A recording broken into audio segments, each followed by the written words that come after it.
Bapak Ibu Saudara, selamat pagi, Shalom. Shalom. Ada sukacita hari ini, amin. Amin. Kita bersyukur dan bersukacita hari ini karena kita boleh bersukacita dalam ibadah Pentakosta, di mana Roh Kudus yang dijanjikan itu dicurahkan. Roh Kudus adalah roh kebenaran yang telah kita miliki, olehnya kita boleh dituntun dalam menjalani hidup. Bapak Ibu Saudara, dalam ibadah Pentakosta hari ini kita akan memakai dua bahasa, yaitu bahasa Indonesia dan bahasa Jawa. Marilah bersama kita akan mulai ibadah kita dengan bangkit berdiri. Mari kita naikkan pujian pengagungan kita kepada Tuhan. Roh Kudus, Kau hadir di sana.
Saudaraku, marilah bersama kita akui segala dosa dan pelanggaran kita di hadapan Tuhan.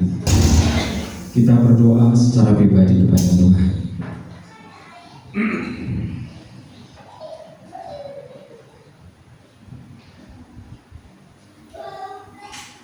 Inilah kami ya Tuhan, dengan segala kelemahan dan pelanggaran kami akui di hadapan-Mu. Kami mohon ampun atas segala pelanggaran kami. Kami percaya Engkau mengampuni dosa kami. Roh Kudus yang hadir dalam setiap hidup kami dan dalam ibadah hari ini, Engkau memimpin ibadah kami, agar ibadah kami hanya untuk memuliakan nama-Mu ya Tuhan. Dalam nama Tuhan Yesus kami sudah berdoa. Amin. Ya, saya mengundang jemaat Tuhan untuk bangkit berdiri kembali. Bapak Ibu Saudara, mari kita ucapkan bersama sebagai ayat pembuka dalam Yohanes 14 ayat yang ke-26. Mari bersama. Tetapi penghibur, yaitu Roh Kudus yang akan diutus oleh Bapa dalam nama-Ku, Dialah yang akan mengajarkan segala sesuatu kepadamu dan akan mengingatkan kamu akan semua yang telah Kukatakan kepadamu. Amin. Mari kita berikan salam damai. Kita bersalaman pada setiap jemaat yang ada dan katakan damai Kristus besertamu.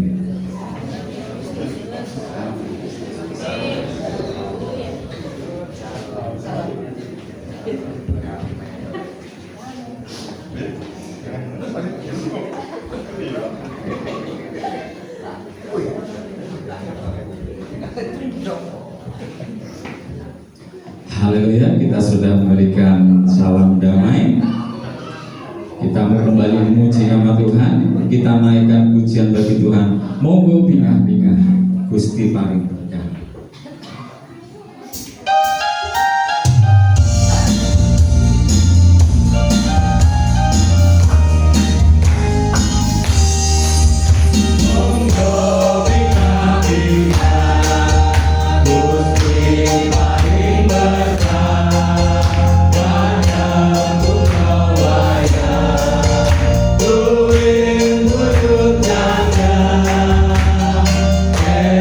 Yeah.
Bapak Ibu lan sedulur, siki awake dhewe arep memuji Gusti maning ya, amin. Amin. Sing semangat ya sedulur ya.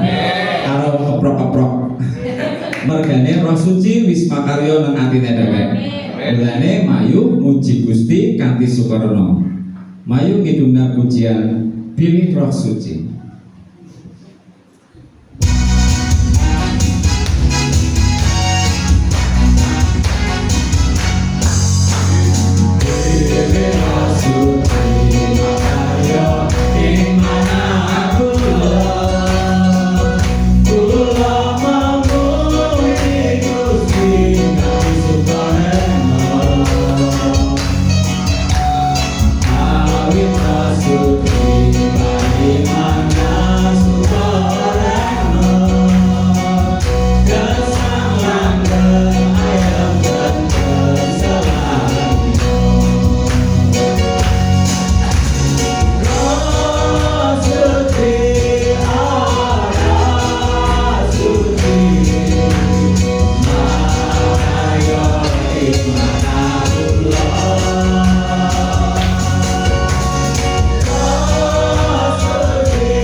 Bapak Ibu lan sedulur monggo diaturi lenggah malih nggih. Puji Gusti dhewe wis muja lan memuji asmane Gusti Yesus. Siki wayahe berita Pentakosta arep diwarakna. Mayu siap atine dhewe karo muji Gusti. Wonten pamituran.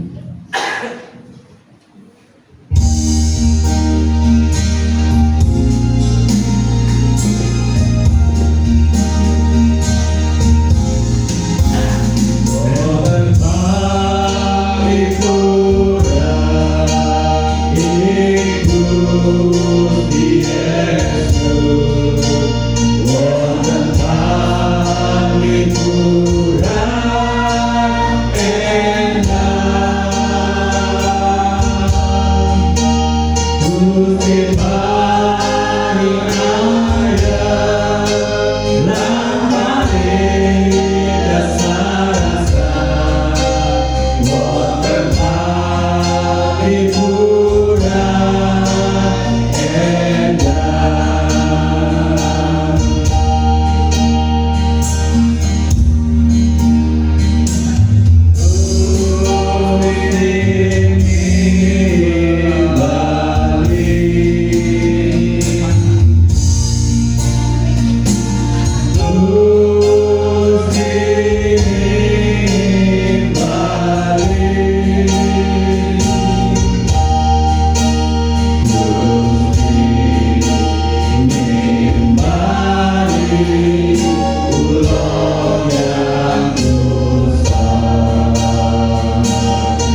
Allah Bapa kami yang bertahta dalam kerajaan surga, Allah Bapa dan Putra dan Roh Kudus, kami bersyukur padamu hari ini kami boleh bersama bersukacita, berkumpul dalam sukacita ibadah Pentakosta, di mana roh yang dijanjikan Engkau ya Tuhan, Roh Kudus, pribadi yang lain dari Allah Tritunggal itu datang, dinyatakan.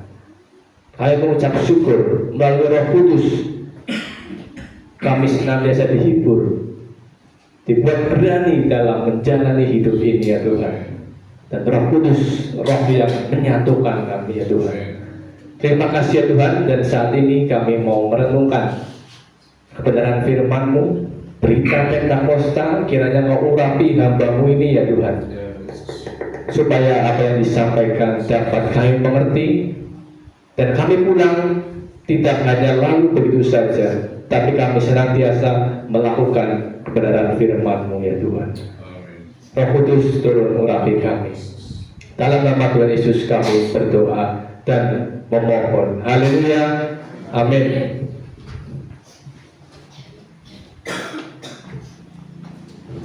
Selamat pagi Bapak Ibu.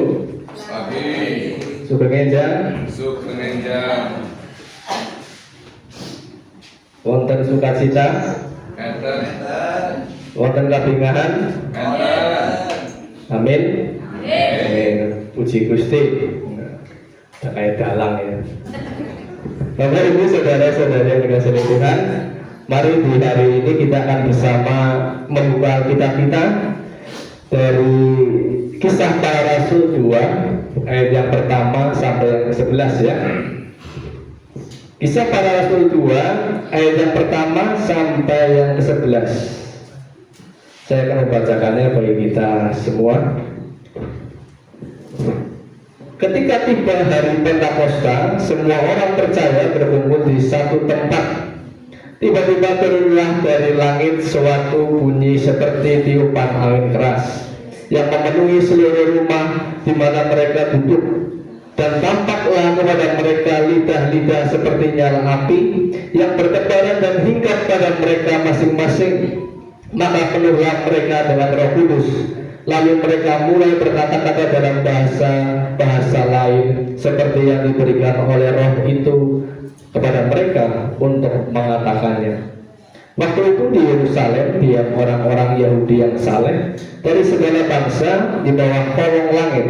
Ketika turun bunyi itu, berkerumunlah orang banyak. Mereka bingung karena mereka masing-masing mendengar rasul-rasul itu berkata dalam bahasa mereka sendiri. Mereka semua tercengang dan heran, lalu berkata, bukan Mereka semua yang berkata-kata itu orang Galilea. Bagaimana mungkin kita masing-masing mendengar mereka berkata-kata dalam bahasa kita sendiri, yaitu bahasa yang kita pakai di negeri asal kita. Kita orang Partia, Media, Elam, penduduk Mesopotamia, Yudea dan Kapadokia, Pontus dan Asia, Frigia dan Pamfilia, Mesir dan daerah-daerah Libya yang berdekatan dengan Kirene, pendatang dari Roma, baik orang Yahudi maupun penganut agama Yahudi, orang Kreta dan orang Arab. Kita mendengar mereka berkata-kata dalam bahasa kita sendiri tentang perbuatan-perbuatan besar yang dilakukan Allah. Amin. Demikian jauh membaca firman Tuhan. Berbahagialah kita yang melakukan firman Tuhan, tidak hanya membaca dan merenungkan, tapi melakukannya dalam hidup kita hari lepas hari. Bapak Ibu Saudara-saudara yang dikasihi oleh Tuhan, dalam sukacita Pentakosta pagi hari ini kita akan merenungkan sebuah judul firman Tuhan, Roh Kudus, Roh yang menyatukan. Roh yang menyatukan. Saya akan memulai khotbah ini dengan saya menyapa Bapak Ibu Saudara ya. Sugeng enjang pasang wanita kinasih wonten ing Gusti Yesus Kristus. Kados pundi kabaripun? Saestu. Puji Gusti. Inggih kawula pitados Bapak Ibu lan para sedherek nggadhahi kabingahan amargi kita sampun nggadhahi Gusti Yesus lan Roh Suci menika. Roh Suci teng pundi nggih Bapak Ibu Saudara?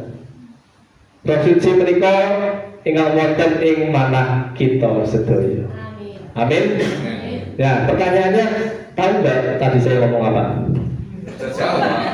Ya, mungkin yang sepuh-sepuh ini tahu ya, paham lah ya. Oh, minta diulang ya. Sugeng enjang pasamuan ingkang kinasih wonten ing Gusti Yesus Kristus. Sugeng Ya, enjang. itu artinya saya menyapa selamat pagi Bapak Ibu Saudara yang dikasihi dalam Tuhan Yesus. Kados pundi kabaripun? Saya. Bagaimana kabarnya? Tahu. Baik. Puji Tuhan sehat. Puji Gusti. Puji Tuhan. Ya, kita sambil belajar ya. Kita kan orang Jawa, maka kita harus menguri-uri budaya Jawa, betul? Ini kawula pitados Bapak Ibu lan para sedherek. Kita sedaya nggadahi kabingahan amargi kita nggadahi Gusti Yesus lan Roh Suci menika ingkang wonten ing manah kita kawula lan panjenengan sedaya. Ngerti? Ngertos. Saya percaya ya, pitados itu percaya bahwa kita punya Tuhan Yesus dan Roh Kudus sudah ada di dalam hati kita. Begitu. Nah Bapak Ibu Saudara, mengapa saya mengawali khotbah ini dengan saya berbicara seperti itu? Karena dalam peristiwa Pentakosta, para murid berbicara dengan bahasa asing. Ya, saya pakai bahasa yang kita kan orang Purbalingga, orang Indonesia mesti memiliki dua bahasa lah ya, bahasa Indonesia dan bahasa daerah. Entah Jawa, Jawanya tak ngapak atau ngetang atau Sunda dan sebagainya. Maka saya pilih bahasa Jawa saja. Tapi Bapak Ibu Saudara ngerti lah ya, maksudnya ya, tahu lah gitu loh. Dan peristiwa Pentakosta hari itu, di mana Pentakosta itu apa sih? Dalam bahasa Yunani-nya Pentekoste, artinya Penta itu 50, hari ke-50. Di dalam tradisi kekristenan, Pentakosta kita hayati sebagai hari ke-50 setelah kebangkitan Yesus. Ya, Paskah itu, hari ke-50. Para murid saat itu tanpa belajar, para murid orang-orang Galilea yang dicap sebagai orang yang kurang terpelajar, tetapi oleh karena Roh Kudus itu yang menaungi mereka yang datang dalam bentuk seperti lidah-lidah api itu membuat para murid bisa berbahasa lain. Berbahasa lain yang dapat dimengerti tentunya oleh pendatang-pendatang yang hadir saat acara saat itu, yaitu Pentakosta orang Yahudi. Nah, sebenarnya para teolog ya, para pelajar-pelajar teologi Kristen membagi dua.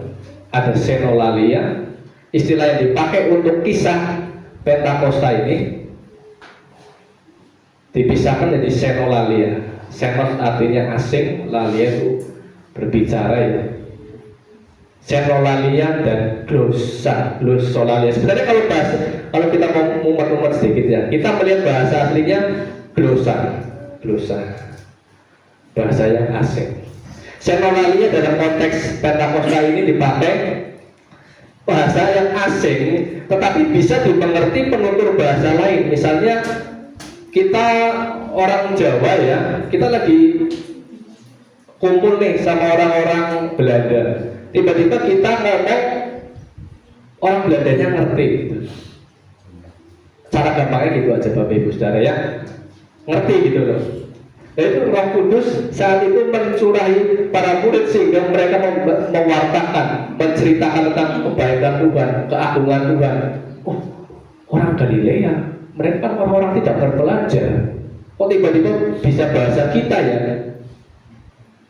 Orang-orang Yahudi yang sudah diaspora dan orang-orang Yahudi proselit itu orang non Yahudi tapi login jadi orang Yahudi.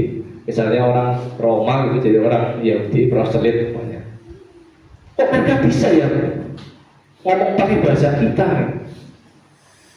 Atau mereka ini sedang mabuk anggur manis gitu di ayat yang ke-13. Tapi Petrus menyatakan bukan seperti itu. Nah, Bapak Ibu Saudara, tadi kita kembali lagi bahasa asing dibedakan menjadi xenolalia.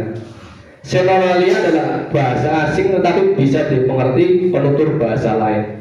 Buktinya mana? Nah, kan sering tanya buktinya. Di ayat 8 tadi kita baca ya, bagaimana mungkin kita masing-masing mendengar mereka berkata-kata dalam bahasa kita sendiri, yaitu bahasa yang kita pakai di negeri asal kita. Berarti kan orang-orang yang saat itu mengerti kan? Betul? Betul. Mereka mengerti apa yang diucapkan oleh para murid. Cah Yesus. Mereka kan ngomong bahasa Aram ya. Tapi tiba-tiba kok entah Roh Kudus bekerjanya gimana dulu, orang-orang di luar situ tahu gitu loh, menceritakan kemuliaan Tuhan. Nah, Bapak Ibu Saudara, jadi ada xenolalia, glossolalia. Nah, apa nih? Teman ya. Xenolalia sedikit aja. Glossolalia itu yang dipakai Rasul Paulus dalam membahas di jemaat Korintus. Dalam 1 Korintus 14 ayat 2. Paulus juga membahas, Bapak Ibu. Paulus membahas apa? Bagaimana bahasa roh, ada bahasa lidah ternyata gitu. Yang tidak dimengerti oleh kita manusia. Ya mungkin kita tahu lah bahasanya gimana ya. Gitu lah ya. Pernah dengar ya? Di kalangan gereja tertentu gitu. Tetapi ya kita tidak perlu ya menghargai saja. Mungkin memang itu bahasa lidah. Tetapi bahasa lidah atau bahasa roh itu hanya untuk membangun diri sendiri. Dan kata Rasul Paulus harus ada penerjemahnya gitu. Nah itu sekilas ya Bapak Ibu.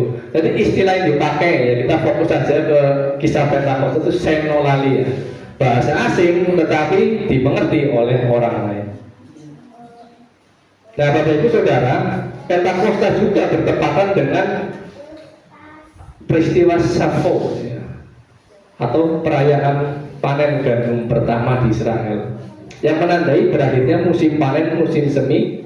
Umat Israel mempersembahkan hasil panen pertama sebagai persembahan syukur kepada Tuhan. Makanya di depan kita nih ada buah-buah, sayur, ya.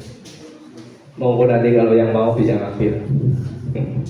Jadi kebiasaan orang Yahudi saat itu, karena hari panen itu orang Yahudi dari berbagai negeri diaspora dan proselit itu berkumpul jadi satu di mana? Yerusalem, ya, merayakan ini, bersyukur, mengucap syukur. Dan Syafon ini, Pentakosta juga dihayati oleh orang Yahudi sebagai hari peringatan di mana Allah memberikan hukum Taurat di Gunung Sinai kepada bangsa Israel. Ya, sekitar 50 hari setelah bangsa Israel keluar dari tanah Mesir. Hukum Taurat itu Yahudi menghitung ada 613 itu hukum.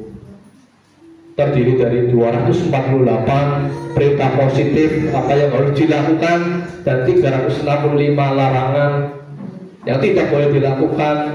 Lalu ada dasar kita ya, 10 hukum Taurat itu, jangan membunuh, jangan berzina dan lain sebagainya. Itu hukum seremonial ya, korban yang sudah digenapi oleh Tuhan Yesus, dan hukum sipil ya, makanya peristiwa Pentakosta saat itu adalah peristiwa orang Yahudi saat itu memang sedang berkumpul dari semua negeri.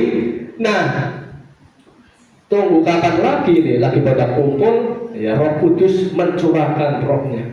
Roh Kudus mencurahkan roh kepada para murid dengan bahasa-bahasa yang dapat dimengerti oleh orang-orang di luar Israel saat itu.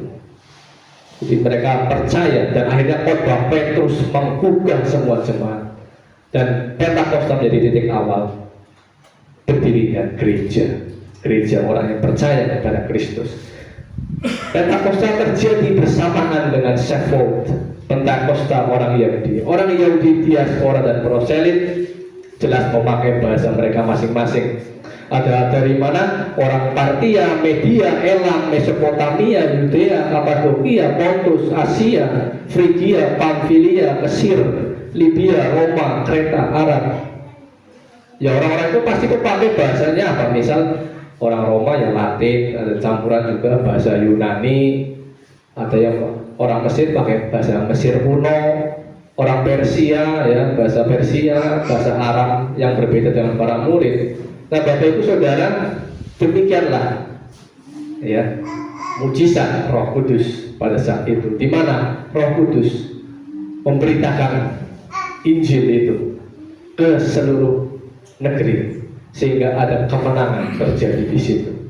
Bapak Ibu Saudara, lalu saya mengaitkan peristiwa Pentakosta ini dengan Menara Babel. Masih ingat Bapak Ibu Saudara ya? Bagaimana saat peristiwa Babel itu Tuhan ya, kacau balaukan semua bahasa dalam Kejadian 11 itu. Pentakosta menjadi titik di mana Roh Kudus membuat Injil diberitakan menembus batas bahasa. Ini karya Allah. Tetapi kebalikannya dengan peristiwa Babel, Allah justru mengacaukan bahasa di Babel. Karena ini bukan kehendak Allah. Allah menyuruh semua manusia terserak gitu loh, terserak gitu. Penuhilah ujung bumi sini ojo ngumpul gitu loh. Dan mendirikan menara sampai ke langit.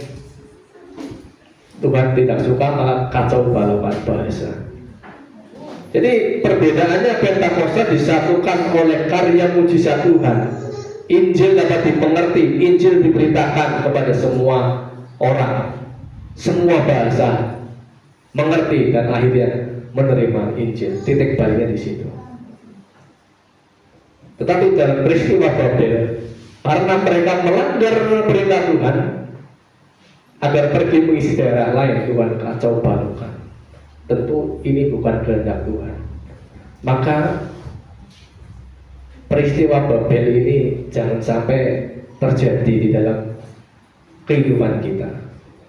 Bagaimana kita terlalu sombong, hanya ingin bergerombol saja dan tidak mau bersaksi ke tempat yang lain. Kiranya tidak terjadi dalam kehidupan kita.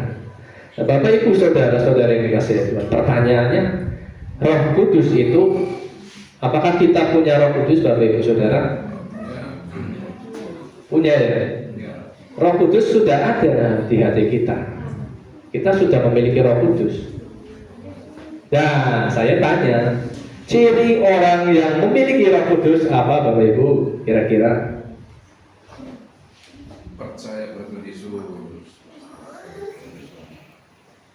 Apa ada yang mau jawab lagi?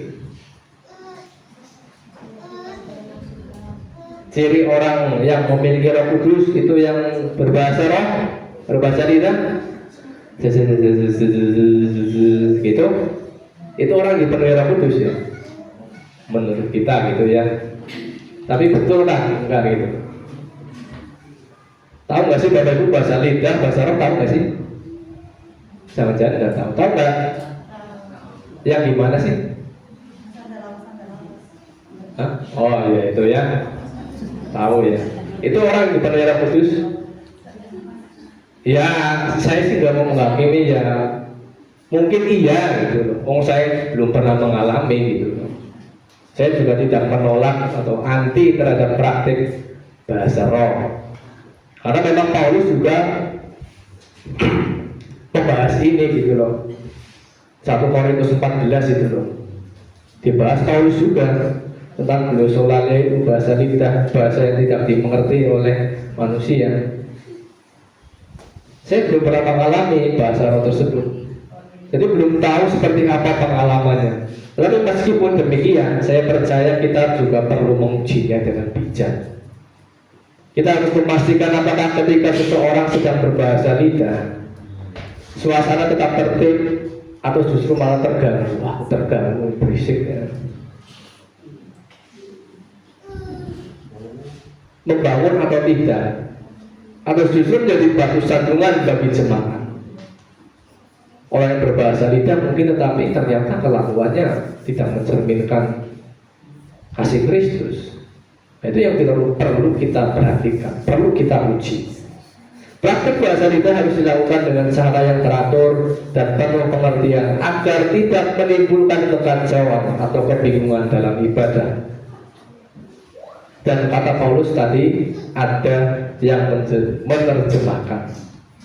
Jadi kalau Bapak Ibu Saudara penasaran, baca 1 Korintus mulai pasal 12 sampai 14. Di sana Paulus membahas. Nah, ciri orang yang memiliki Roh Kudus adalah yang pertama, mengakui Yesus adalah Tuhan. Ada yang mau bacain, Bapak Ibu? Tolong bantu baca dalam kisah 1 Korintus ya, pasal 12 ayat yang ketiga. Boleh dibacakan?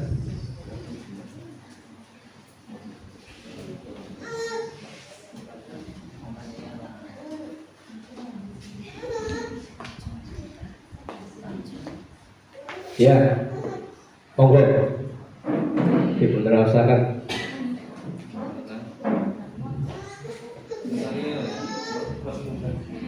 1 Korintus 12 ayat 6. Karena itu aku mau meyakinkan kamu bahwa tidak ada seorang pun yang berkata-kata oleh Roh Allah dapat berkata terkutuklah Yesus, dan tidak ada seorang pun yang dapat mengaku Yesus adalah Tuhan selain oleh Roh Kudus. Selain oleh Roh Kudus.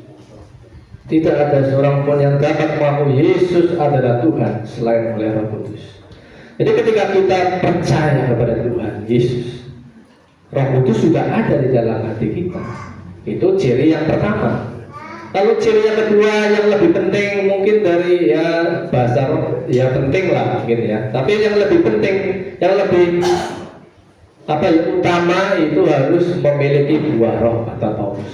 Ada apa Bapak Ibu? Kita baca bersama.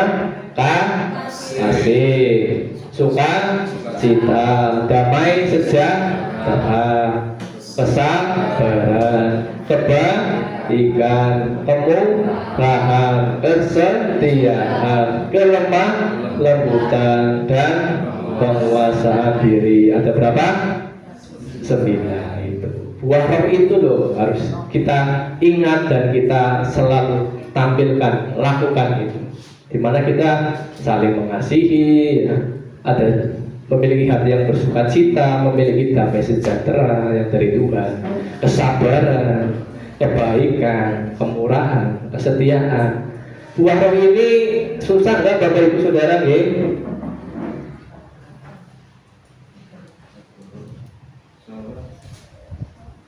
Buah roh ini 9 ini 9 buah roh ini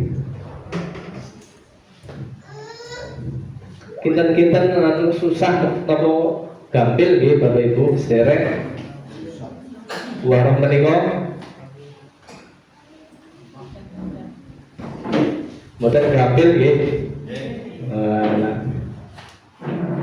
Ya, jadi itu memang lika-liku hidup kita. Di dalam kita selama manusia hidup harus terus melakukan ini, kasih, sukacita. Ada kalanya ada saja godaannya. Ketika kita mau sabar, ada saja yang membuat kita diuji kesabarannya. Ketika kita mau lemah lembut, ada saja hal yang membuat kita akhirnya galak gitu. Ketika kita mau belajar menguasai diri, ada saja hal-hal yang menggoda. Ketika kita mau sukacita, ya ada saja hal yang membuat kita akhirnya marah dan sebagainya. Nah, inilah yang harus kita ingat terus. Tanpa Roh Kudus yang ada dalam hati kita, tanpa Tuhan, kita tidak bisa melakukan ini. Ketika kita hanya mengandalkan kekuatan kita sendiri, kita akan melakukan dua ini susah dijamin. Maka sebab itu perlu kita memberikan diri dan hati kita dipimpin Roh Kudus gitu. Jangan apa ya namanya pemikiran kita, ego kita yang di depan gitu. Belajar melakukan. Mungkin hari ini berhasil, bisa jadi besok gagal. Tapi itulah kita setiap hari terus berproses. Setiap orang pasti mengalami kok. Dan Bapak Ibu saudara-saudari yang dikasihi Tuhan, hari ini tema kita adalah Roh Kudus, roh yang menyatukan. Roh Kudus, roh yang menyatukan, kiranya melalui kuasa Roh Kudus memampukan kita untuk mengerti dan melakukan kehendaknya, yaitu mengabarkan Injil kemanapun kita melangkah, bukan hanya dengan kata-kata, tetapi juga melalui sikap, cara hidup, dan tutur kata kita sehari-hari. Jadi Injil ya diberitakan juga, Kristus diberitakan melalui tindakan kita, ucapan kita, cara hidup kita. Dan kita hari ini juga diingatkan dengan menggunakan bahasa yang sederhana agar mudah dimengerti. Bahasa sederhana dan mudah dimengerti apa? Ya tindakan-tindakan kecil saja, kebaikan-kebaikan yang mungkin ya remeh-temeh kecil, tetapi itu jalan supaya Kristus diberitakan. Amin. Setiap kita di dalam komunitas jemaat ini dianugerahi karunia-karunia rohani yang berbeda-beda. Paulus membahas dalam 1 Korintus, saya kaitkan ke sana. Maka ada yang berkarunia berkata dengan hikmat. Mungkin ada di antara kita yang memiliki karunia berkata-kata dengan penuh hikmat, penuh dengan kehati-hatian. Oh, sebaiknya jangan begini, begini. Yang benar begini apa ya, menurut hemat saya yang baik seperti ini. Ada jemaat yang seperti itu, memiliki karunia berkata-kata dengan hikmat. Lalu ada yang jemaat mungkin komunitas ya yang mampu mengadakan mujizat, mendoakan sembuh gitu ya. Bisa jadi ada. Lalu bernubuat membedakan bermacam roh. Oh ini roh setan, roh jahat ini ya gitu. Roh baik enggak ada roh jahat, roh baik enggak ada. Lalu berbahasa roh ya, ada di sini bisa berbahasa roh. Ada? Nggak bisa ya, ada ya. Ya mungkin nggak ada di sini ya. Menafsirkan bahasa roh. Ya, semua itu berasal dari satu roh yang sama, yaitu roh Allah. Dan semuanya dikerjakan untuk kemuliaannya. Coba cek karunia kita apa. Pasti ada karunianya. Pasti ada. Setiap kita memiliki karunia. Oleh karena itu di dalam komunitas kita, karunia yang berbeda harus saling melengkapi dan mengisi Jangan sampai ada yang merasa paling hebat atau enggan ditegur dan disalahkan. Hindari itu. Peristiwa Babel di mana kesombongan para orang saat itu boleh mengingatkan kita, jangan sombong. Maka Roh Kudus mengajar kita umatnya, umat GBD Caninata, supaya kita apa? Bersatu di dalam sebagai tubuh Kristus.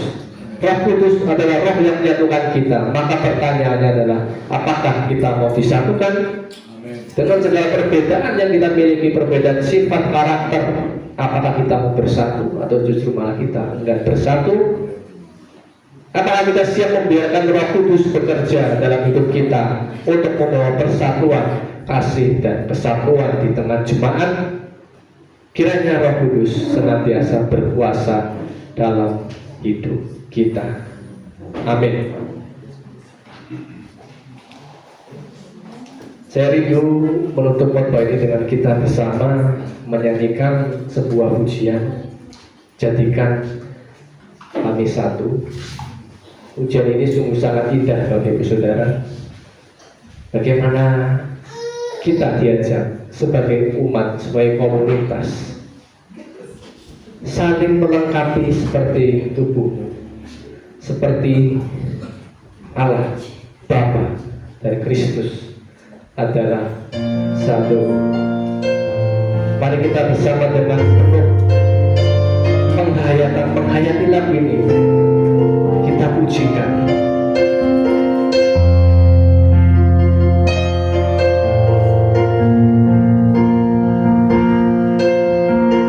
Kami rendahkan diri. Kami rendahkan diri di hadapan-Mu, membawa hancur hati sambil seru, agar kami saling melengkapi tubuh, seperti Kau dan Yesus adalah satu. Jadikan kami satu, seperti kerinduan-Mu, agar dunia tahu bukti nyata dari kasih-Mu. Sebelum kami pergi memberitakan kasih-Mu, mulailah dari kami lebih dulu. Jadikan kami satu. Satu seperti kerinduan-Mu, agar dunia tahu bukti nyata dari kasih-Mu. Sebelum kami pergi memberitakan kasih-Mu, mulailah dari kami lebih dulu. Jadikan kami satu. Mulailah dari kami lebih dulu. Jadikan kami satu.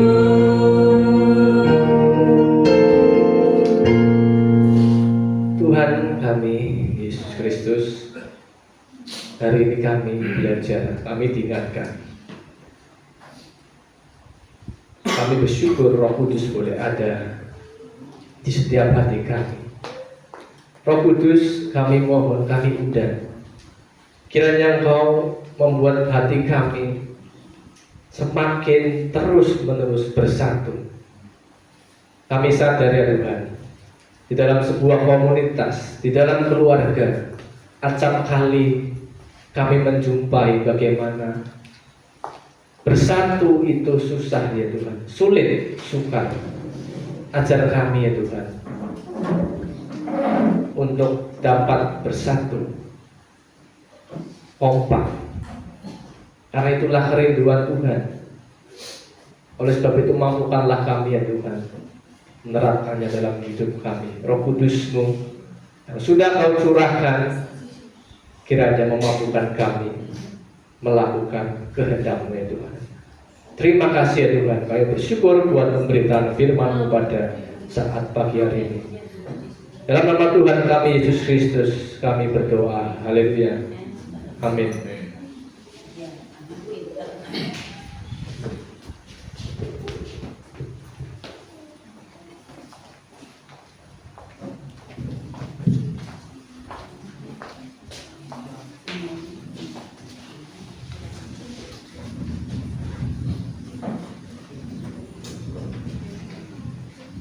Para sedherek, semoga kita badhe ngucapaken pengakuan Imam Rasuli.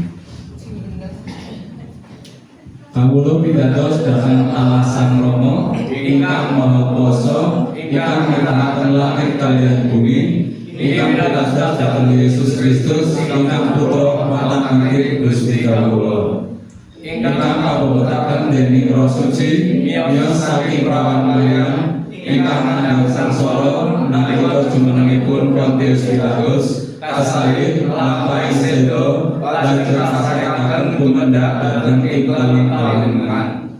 Ing kadyanipun umum malih saking antawisipun tiyang pejah lajeng sumangga dhateng ing swarga pinarak wonten ing tengahipun Allah Sang Rama ingkang Maha Kuwasa.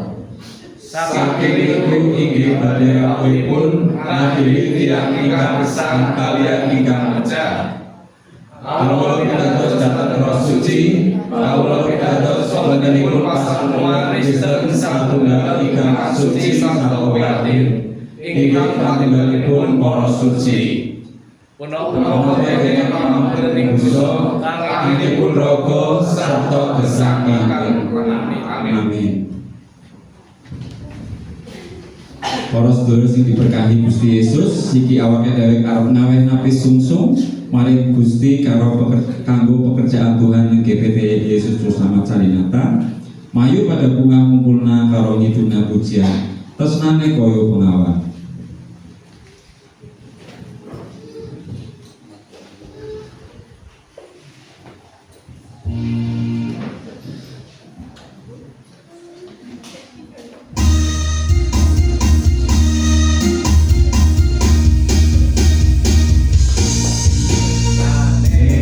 Koyo bengawan,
pada donga karo persembahan sing wis diwehna.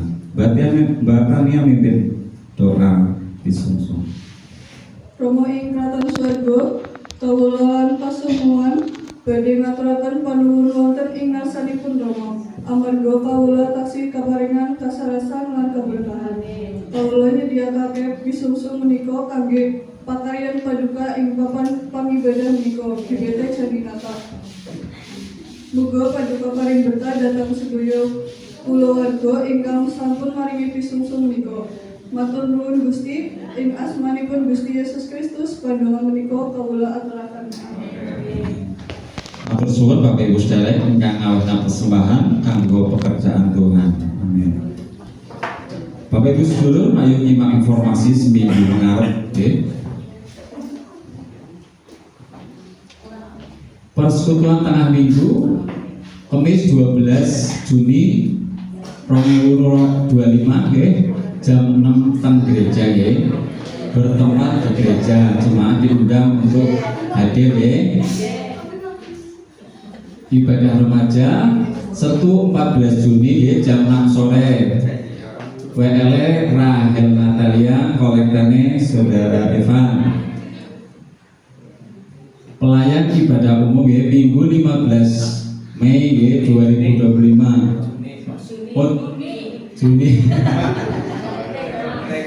Aja masalah ya.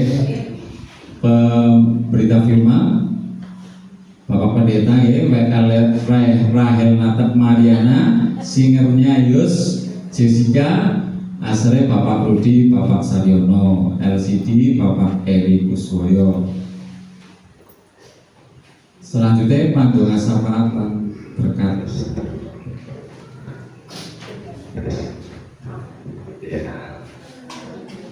Boleh kabarin?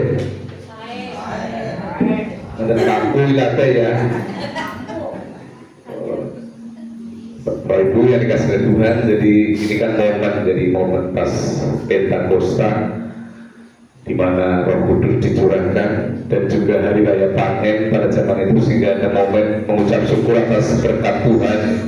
Ya, dan tadi khotbahnya bahasa Jawa, dan kita kadang-kadang sebagai orang Jawa juga kadang-kadang sudah ngomong Jawa dan angel dan kelalen ya. Anak saya Rahel dan Takoni kan jalan mingak-minguk, ngerti nih orang yang semaur. Nah, jadi saat ini kita sambil mengingat-ingat sedikit juga untuk kita bahwa kita orang Banyumas, orang Jawa, juga kita punya budaya dan punya bahasa. Bahkan mungkin tahun depan bahasanya Banyumasan baik, jadi orang patik melekuk banget ya. Nah, Bapak Ibu dikasih Tuhan. Nanti setelah itu kita akan masuk di dalam doa syafaat untuk bersama-sama ya. Kita akan berdoa bersyafaat dalam bahasa Jawa ya. Jadi saya juga ini kebagian bahasa Jawa juga, lainnya pada Jawa-Jawa. Dia hanya menutup ya bahasa Jawa. Mari kita berdoa. Bapak Ibu lan sederek sumangga kita ndedonga sesarengan sepindah. Kawula nyuwun pangestu mugi Gusti paring pangayoman lan kawicaksanan dumateng bangsa Indonesia, utaminipun para pemimpin saking pusat dumugi ngantos daerah. Mugi kapecikan tansah dampingi para pemimpin supados saged ngladosi kanthi tulus lan majengaken bangsa Indonesia. Mugi Gusti nuntun saben rencana ingkang dipun bedamel supados ndadosaken kamajengan tumrap NKRI. Ketikali mugi Gusti paring berkah tumrap Kota Purbalingga saking pemimpinne ngantos masyarakatipun, janji lan berkahi sedaya supados Purbalingga ayem tentrem rukun lan tansah nampi kapecikan saking Paduka Gusti. Kami tiga kawula ugi nyuwun berkahipun tumrap pasamuan GBT Janinata saben pergumulan para umat. Mugi Gusti jawab miturut wektu lan karsa Paduka. awit padukulah ingkang langkung mangertos punapa ingkang paling sae tumrap umat paduka wonten ing Candi Nata. Kaping 3 kawula nyuwun berkah tumrap pasamuan Candi Nata supados sedaya anggota jemaat ngalami kebahagiaan ingkang saking Gusti. Kaping sekawan ugi GBT Candi Nata saha GBT ing salebetipun Indonesia tansah maju boten namung kataing tiyang utawi kuantitas nanging ugi ing sajroning kualitas iman tresna lan pelayanan. Tapi gangsalipun ya roh suci monggo paduka tansah manggen ing sajroning manah kawula paringana pangarahan saben dintenipun gesang kawula supados saged lumampah miturut karasaning paduka Gusti. Inggih punika sedaya pantunga kawula Gusti ingkang badhe kawula sampurnaaken kanthi pantunga ingkang sampun dipun ajaraken dening Gusti Yesus. Duh Rama kawula ingkang wonten ing swarga, asma paduka kasucikaken, keraton paduka mugi rawuh, kersa paduka mugi kelampahan wonten ing bumi kados dene wonten ing swarga. Kawula mugi kaparingan rejeki kawula secekapipun ing dinten menika. Saha paduka mugi ngapunteni kalepatan kawula kados dene kawula inggih ngapunteni tetiang ingkang kalepatan dumateng kawula. Menapa dene kawula mugi sampun ngantos katanduraken dhateng ing pangbodo nanging mugi sami paduka uwalaken saking piyawon. Awit dene paduka ingkang kagungan keraton saha wisoso tuwin kamulian sakelamilanipun. Amin. Pasamuan kaburan jumeneng kawula lan panjenengan menika dipun utus dados seksinipun Gusti. Sumangga kita tampi berkah Gusti. Monggo kita angkat tangan sareng-sareng. Duh Pangeran Yehova maringi berkah dumateng kula lan panjenengan lan ngayomi kita. Pangeran Yehova nyunaraken cahyaning wetanipun dumateng kula lan panjenengan lan maringi sih rahmat. Pangeran Yehova nunggulaken wetanipun dumateng kula lan panjenengan lan maringi tentrem rahayu. Saking asmanipun Sang Rama, Sang Putra, Sang Roh Suci. Amin.